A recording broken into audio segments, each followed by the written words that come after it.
Drew Thomas Hendricks here. I'm the host of the Legends Behind the Craft podcast. On this show, I talk with leaders in the wine and craft beverage industry.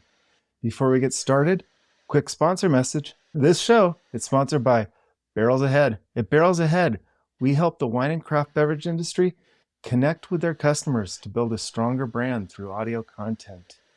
Today, I've got a really special guest on the show, Bryanna Grebe. She's a technical winemaker and works at Laffort Winery. Welcome to the show, Bryanna, and Laffort's not a winery. It's all good. Hi, Drew. I'm so excited to be here with you today. Oh, I'm excited for you to be on. So, Bryanna, we were talking in the pre-show about your journey. It's just amazing about how it's just, if you had it to do over with, you would have liked some advice. So give me an idea. Talk to us about your journey to becoming a technical winemaker. Yes. So it started about 10 years ago. And I was actually in my last semester at UC Merced, which is where I was studying molecular biology. And I wanted to be a dentist at the time. So Really? I decided actually when I was 8 What that I was going to be a what piqued your pediatric interest for dentist. dental? I have a weird thing about teeth. I like to look at people's teeth. And I've always known that I wanted to pursue a career in science, also helping people.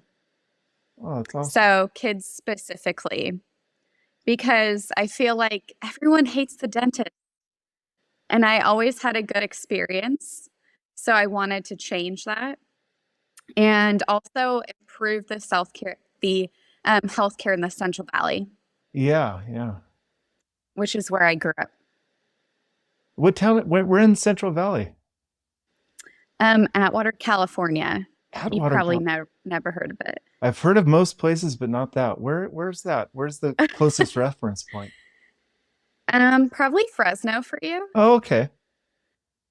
So it's about an hour north of Fresno, Highway 99. Oh, wow. Okay. Kind of in that Yeah. El Dorado Hills, or is that? No, that is a little more, that would be like northeast, Oh, okay.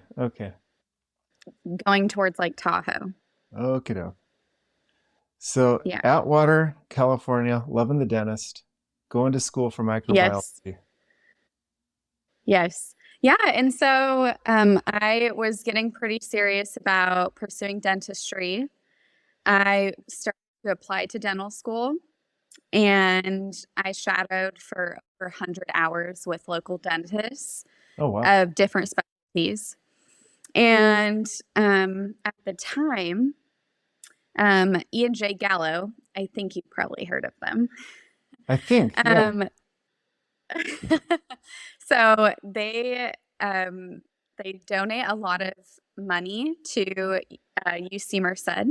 Okay. And there's even a college on campus. I think it's College of Business and Management, named after Ernest Julio. And so they were advertising internships for just various areas within the company. And one thing that piqued my interest was in the process technology department. And that is basically a fancy way of saying research and development. And so I sat in an info session and they were talking about vanillin, which is a chemical compound that is responsible for vanilla aromatically and sensorially. And so I just thought, oh, that's really cool. And, they went on to talk about how barrels can impact wine and the science behind it. And I started thinking that might be a great opportunity for me. And one day I was shadowing my own dentist, who I actually talked about taking over his practice at one point. He said, "Hey, Dr. Probst," shout out to Andy Probst in Merced. He said, "You know what? Winemaking sounds way more fun. And you don't want to sit here and clean people's teeth all day." So that's when I just became more interested in winemaking. Yeah. And actually, at the time, my college boyfriend, his family is big into walnuts and raising cattle in the Central Valley. Oh, okay. And they were talking about planting vines. And so that's what really piqued my interest, the two things at the same time. Because I wasn't raised drinking wine. My family didn't drink very much. And actually, my first bottle was a Robert Mondavi cab from Napa Valley. That's not bad So first bottle. I I come to know, the same right? thing. My parents were Mai Tai drinkers. We didn't really have wine and Okay. drank beer in high school and college. And it wasn't until I graduated that I really caught the wine bug. Yeah, same. And I mean, what college kid can really afford decent bottles of wine? Not many. There was a guy on the show a few months ago, and he was like buying all these things. I don't know. He was an anomaly. Totally. Maybe daddy's money Yeah. involved. But yeah, so that's how I started out. And, um, then I got an internship with E&J Gallo. Hmm. I worked in Modesto for a little bit and mostly on the research and development side. Hmm. So I had the proprietary tannin project that I can't really talk about because of confidentiality Oh yeah. purposes, all those fun things. Sounds fascinating. But yeah, yes, Like on a that's high how I level, got the started. proprietary tannin is to create like the trademark Gallo tannin, Yes. Well, not trademark, but but or like patented. different tannins, like Mm-hmm. different flavor components Mm-hmm. that they would add to wine from the Central Valley to basically improve the quality Sure. at a lower price point. So like barefoot, that kind of thing. Mm-hmm. Yeah, no, it's And so important. so from there, I went into lab and quality, and that's when I moved here to the Central Coast. Oh, cool. That's cool. Yeah. That's quite the journey. So as far as so talk to like to the listeners that haven't don't quite know all these different what routes and roles in the winemaking. You're now a technical winemaker. Talk to us how that's different than just like being a generalist winemaker or a winemaker, or the different types of winemaker roles. Yes. So I realized also that I totally omitted all of my previous between um, my lab role and to where I am now. Mm-hmm. So I did a lot of hopping around at different wineries, Mm-hmm. mostly larger wineries. I did a harvest in New Zealand, which was really fun. That'd be awesome. But I gained a lot of experience Mm-hmm. working with different companies. I feel like it's really important to learn different systems and how companies are structured, Mm-hmm. especially with winemaking. And so for me, I feel like technical winemaking is really understanding the basic fundamentals of winemaking Mm-hmm. because there's so many philosophies out there. Some people say, I will not add anything. Some people want to do low SO2. Mm-hmm. Some people would rather, just use stainless steel versus barrels. There's so many different variables in winemaking. And so basically how I got into it is just really dipping my feet into a lot of other companies Mm-hmm. and gaining a lot of experience and knowing the basic information of fermentation really well. Mm-hmm. Very good. And so in my current role, I can help others optimize their wine. And I won't mention any of our clients, of course, Oh, of course. but I mean, big guys to small guys. Mm-hmm. Yeah, So it's everyone been needs really help. fun. Everyone needs Yeah. help. But in your journey, like so, let's Give some advice to someone that may be in college today, maybe pursuing dental school. And then they got the wine bug. What advice like if you did it over again, what advice would you have for yourself back in that day? I think being honest with yourself. And for me, I always wanted a big paying job because, money is comforting. It provides stability. It doesn't necessarily provide happiness. Mm-hmm. And so I always thought, dentists, they're paid really well. Mm-hmm. But then I found out how expensive dental school was. And I got a little scared. Mm. I mean, it can be anywhere from like 50, 100,000 a year. Yeah. And, that's not even including your practice and all of that. Mm-hmm. And so I wanted to find something else because I realized money wasn't necessarily going to make me happy, Mm-hmm. but I wanted it to be in a science industry.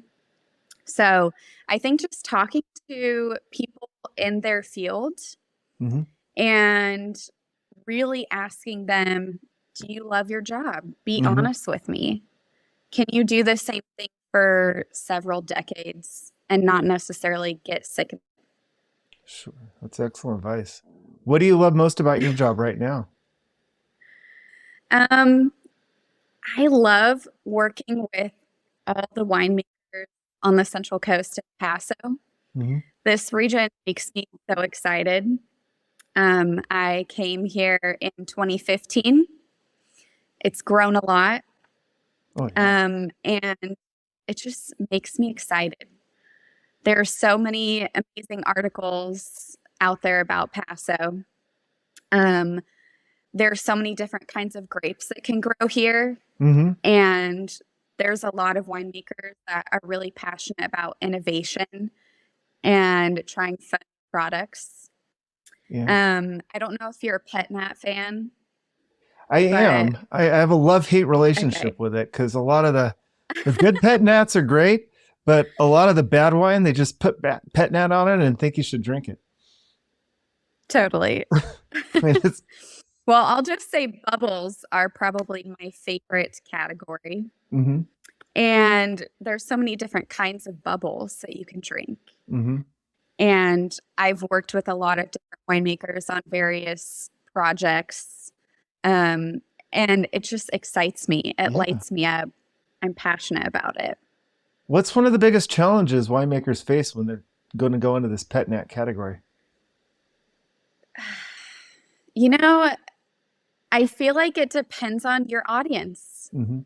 I actually worked in a tasting room for a little bit at Robert Mm-hmm. Hall Mm-hmm. after I finished working at Harvest with the team there.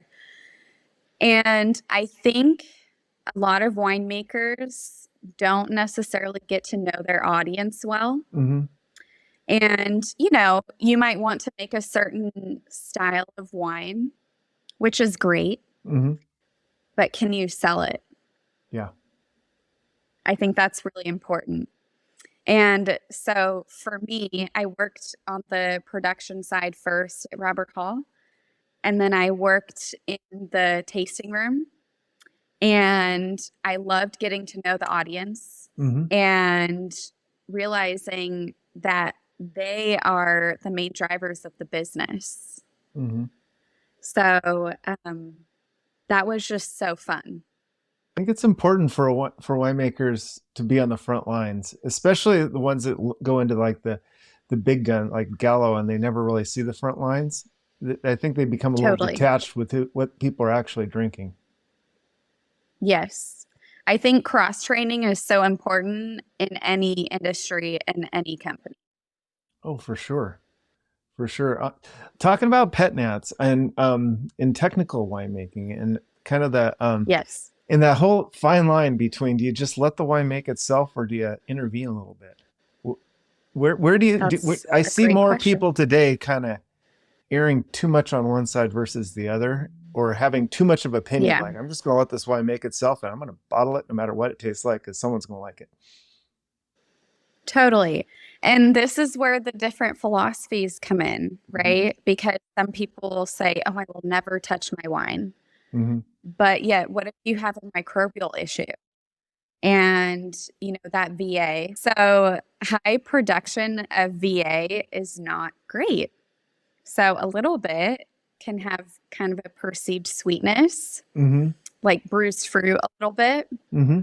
But, there's a certain threshold where it can go through the roof. And that's not good. And it could basically make vinegar. So at what point do you decide, okay, I've let my wine do its thing, and now I need to intervene? It really depends on the winemaker. Yeah. And so that's part of my job actually at Laffort. Okay. I get the phone calls from winemakers that are freaking out saying, oh my gosh, I have this problem. Please help me. Kind of like an SOS message. Yeah, no, absolutely. It's important. It's Which good that is they call. really fun. How do you, when VA is going awry, how do you back out of that? So it really depends. I feel like step one is you need to look at the microbes that are present. So Acetobacter is usually responsible for VA production. And so, running analysis like an ETS, like a scorpion panel, which looks at a bunch of different microorganisms. And that would be step one, I'd say. And then, if the VA is high enough, then, you don't want to use a deviating filtration system because it can be expensive. It can strip the wine, get rid of aromatics, but sometimes you get desperate. Sometimes you have to. And if you're, you're depending on that revenue and you don't have the luxury of just not releasing the wine, you might not have a choice. Exactly. And like, for example, Harvest 2022 last year, we had so many VA issues. I actually had a winemaker crying to me last year and basically saying, all of my wine has gone to crap because of this VA issue. Please help me. Oh, wow. Which is not funny now. Or, it's funny now, but it wasn't funny then. I felt so bad. Oh, you have to. I kind of stepping back though on just the evolution of wine over the last 20 years. I feel like our palates have become more acquainted to it, and it might be through all the craft beverages and sour beers and stuff that people have been drinking, and then kombucha, where definitely. you get a lot of the palate gets a little more attuned to that vinegar flavor, and it's a little more receptive. Yes. I know when we go down to this place called Bottlecraft down here. It's there's a Schutz's taco place there, and I'm amazed. I've heard of it actually. Oh yeah, David Waite. He has a fish tacos here in Carlsbad. Awesome. But a lot of the natural wines, I see the people just gulping down. I'm kind of shocked. I will say there's not a lot of regulations around the term natural.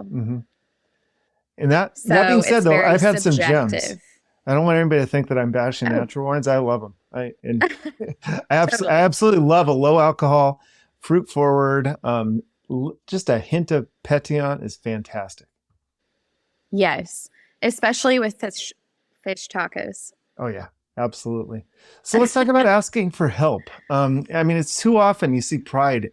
I think pride and hubris are one of the biggest things in the wine industry, where you get these celebrity consultants, celebrity winemakers.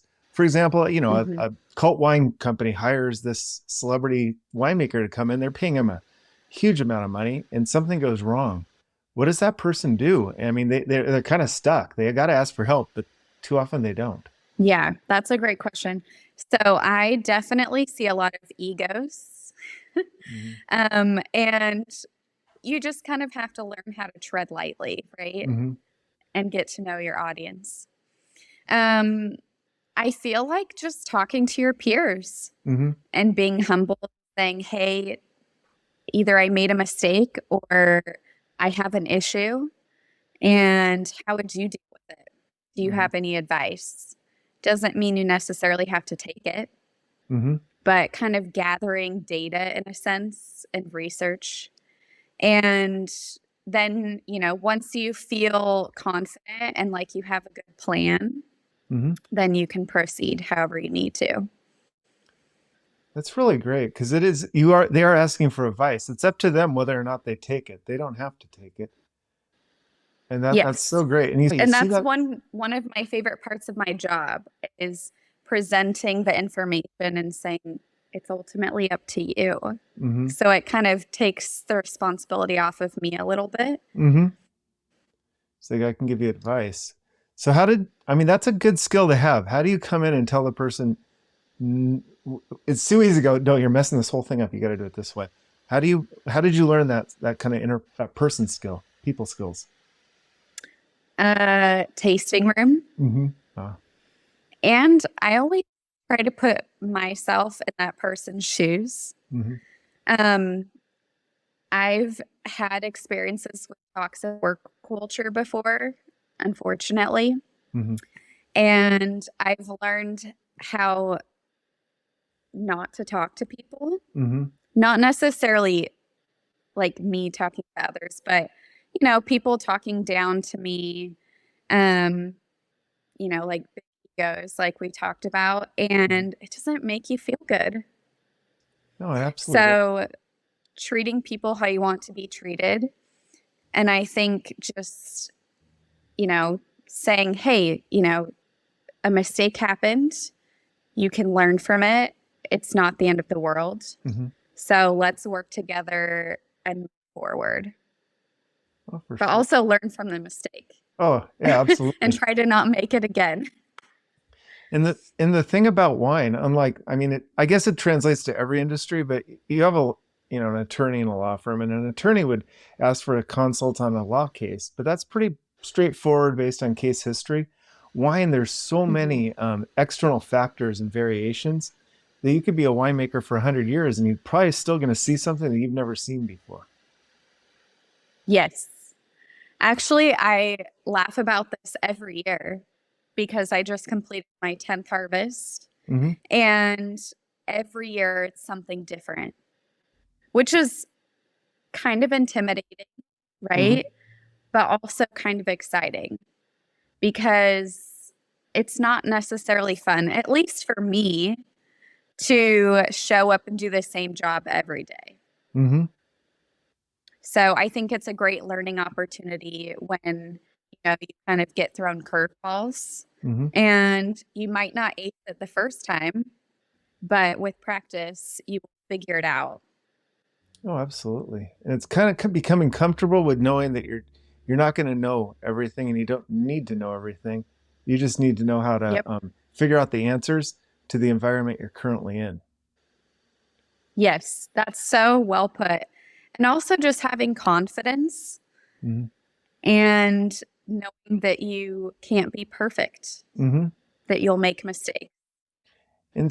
And I guess also confidence knowing that your ego isn't going to get damaged. Nobody's going to think less of you as a winemaker. And some of that has to do with confidentiality too, and the importance in this industry. We collaborate all the time, but I do see this like really solid level of confidentiality in a lot of the businesses I talk to, where people know they can share their deeper secrets, and it's not going to get broadcast throughout the internet. And we try to preserve that on this show as well. Totally. There are times where I feel like a therapist a little bit because, sometimes a winemaker has a wine that was forgotten about in the back of their cellar. And, they're distraught and calling me and saying, like, I really effed up. And there's a lot of emotions sometimes because there's money involved, time, And so just telling them, hey, it's okay. We'll figure it out. And time will go on. It will be okay. Absolutely. Let's talk about. I want to talk about the technical winemaker title a little bit more on how it's different from a generalist, and in a larger winery, where that role fits in. Yeah. So as far as Laffort, our company is based in France, in Bordeaux, France, and we have 9 different subsidiaries. One of them is the US. And so here in the US, our team is about 12 people. And we all work together as technical winemakers. And so that is definitely a different title versus a winemaker at a winery. Okay. Because we're so, we do so much technical work. And, there's a lot that goes into the science behind winemaking. Laffort's actually been around since 1895. And we are very passionate about research and development. And so that's where the technical side comes in, because some of the products that we have, I mean, there's years and years of research that goes into these products. And so for us as technical winemakers, it's really important to know research and development side, but also work with winemakers and the community and kind of like pull apart all the details. So one of my favorite parts of my job is sitting down and tasting through wines with a winemaker and asking them all the questions, like say this is a blend that is going to be bottled in a few weeks and it needs like some polishing, something like that. Asking like, hey, what's the chemistry numbers? What are the varietals in this blend? Did you have any microbial issues during fermentation? All of these things factor into the wine quality. And of course, we want to help winemakers make the best quality wines possible. Absolutely. Now, and on the different steps, so you got the harvest. Now the grapes are in, you've crushed, you're fermenting. That's your first step where you can come in and add technical advice. Then you've got the full fermentation. Yes. Talk to me about the steps and which part of that excites you the most. Like where is it like the really true, like, oh my gosh, I can't believe I get to consult on this thing. I really like tasting juice. Especially when it has a little effervescence. Goes back to my love for pet nat and bubbles. But kind of seeing the potential, because you can push juice into so many different styles, and there's a lot of factors that help with that. So I think for me, asking a winemaker what their vision is for that wine and helping them walk through those steps and figuring out how to get there. That's very exciting. Yeah, setting them up for success versus being called in with the ambulance. Totally. It's great if you can be proactive versus having to fix a problem later on. And too often, do you find yourself more on the fixing or more on the proacting right now? It depends. So right now it's bottling season. Oh, I guess it would depend on the time of the year. Yeah. So typically most wineries bottle from like January to May or June. And between those times, it's kind of the fixing season. Like, hey, I need to bottle this wine in 2 weeks. What can I do? It needs a little adjusting. So how can you help me? And then I'd say harvest is more of the proactive time where, the grapes come in, and if it's, a 2022 cab that is going to be aged in barrel for 1.5 to 2 years, you won't see that wine in bottle for quite quite a good amount of time. Mm-hmm. So it's kind of helping them set up their program for success, but you also have some time to adjust as you go. Mm-hmm. Well, that's very good. So I guess from what I'm hearing, the advice is to get a relationship with somebody like yourself at the start so you can proactively set the vision and then add advice along the way as the Definitely. vision goes either right down the right road or the wrong road. Yeah. And it goes back to asking for help, Mm-hmm. and just not being afraid to do that, I think is the key. And getting other people's opinions that have experience and that you can relate to.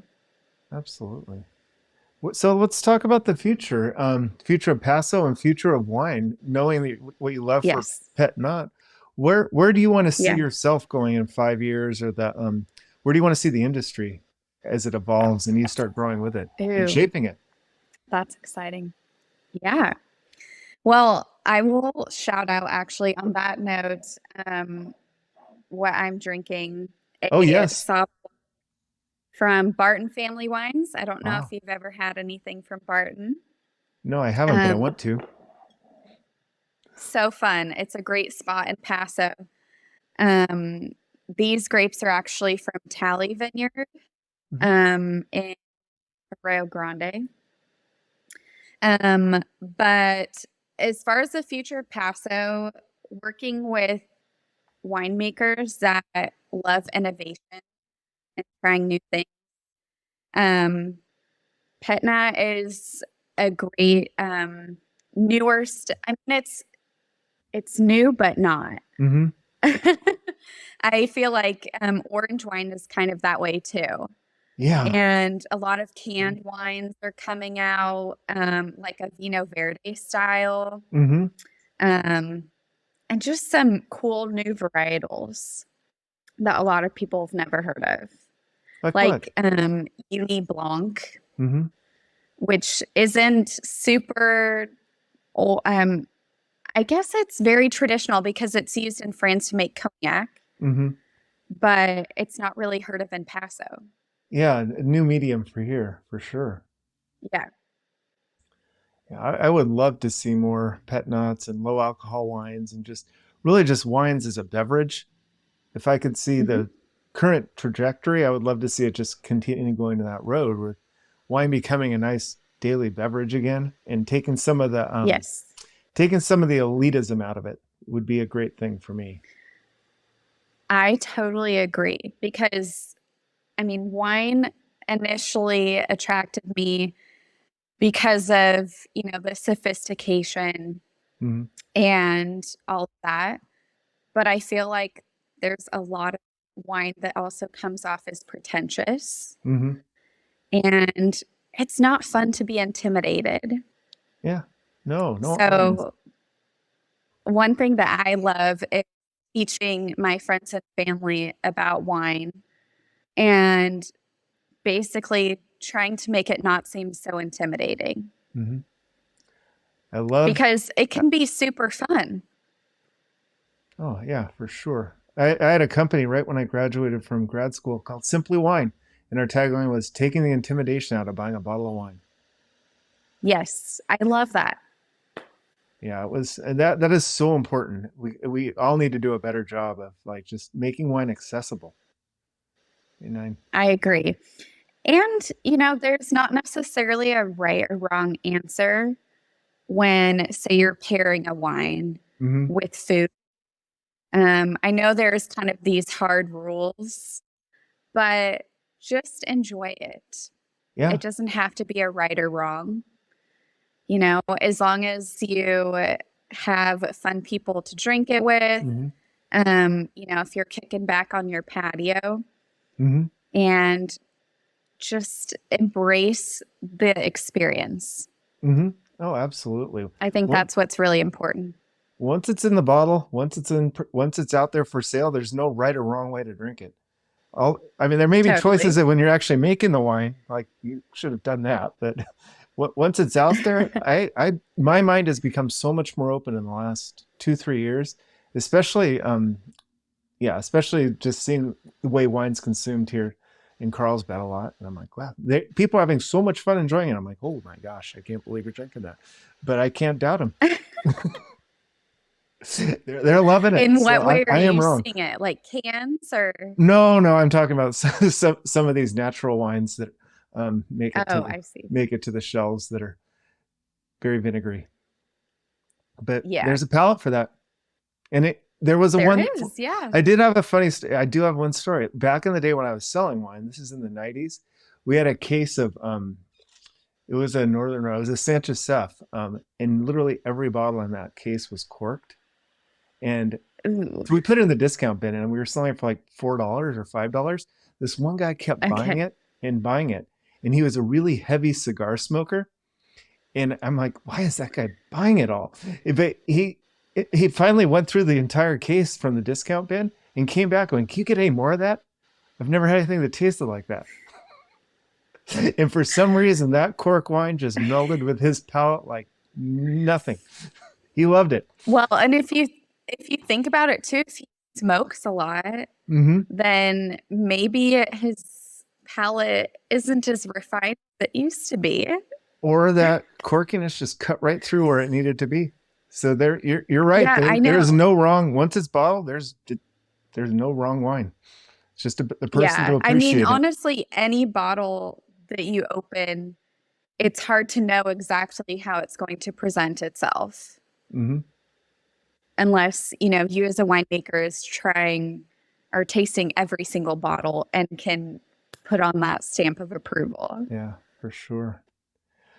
Well, Bryanna, this has been fantastic. Is there anything we haven't talked about as we kind of wrap down this episode? The one thing that comes to mind is probably the funnest adventure that I've ever had. Oh, wow. I actually did a harvest in New Zealand. And I was probably about 4 years into my career, just needed to shake things up. And so I actually went to Marlborough, New Zealand for 2 months.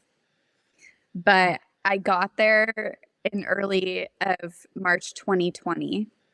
And I'm sure you remember what happened in March of 2020. Oh, yeah. So I actually got there and got settled about a week before the world shut down. Oh, my gosh. And I had plans to travel, visit cellar doors, which are actually tasting rooms in New Zealand and Australia. And I didn't get to do any of that, which was really sad. But basically what I'm trying to say is I'm so glad that I pulled the trigger and did something crazy like working a harvest abroad, because it's my first time traveling by myself, which is kind of intimidating as a woman by herself, But it was so exciting. And so kind of going back to my advice for people early in their career is do the crazy things, because you never know where you'll end up. And I think that specifically on my resume now is why I've gotten so many jobs that I have, because people know that I take it very seriously. That is excellent advice. Well, Bryanna, where can people find out more about you and Laffort? Great question. So our website is laffortusa.com. We actually have an e-shop that we launched last year. And I am gearing up to start my wine consulting business. Oh, awesome. And so I also have a blog that's called Purple Teeth Club. Love it. To where I basically just write articles to guide folks on how to make wine less intimidating. Oh, wow. And so that is purpleteethclub.blog. I'm going to check it out. We have got to have you back on for like an episode 2 where you talk about the non-intimidating part about wine. And then you're launching this technical consulting thing. I can't wait to talk to you about that. Yeah, it's definitely in the works.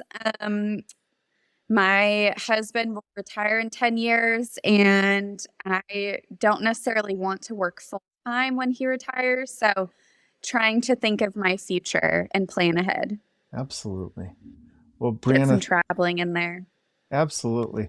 Well, Bryanna, thank you so much for joining us today. I got to jump off now, but this has been a real pleasure. Awesome. Thank you so much for your time, Drew. I really appreciate talking to you. And we will be talking soon for sure. Awesome. Take care. Thanks for listening to the Legends Behind the Craft podcast. We'll see you again next time, and be sure to click subscribe to get future episodes.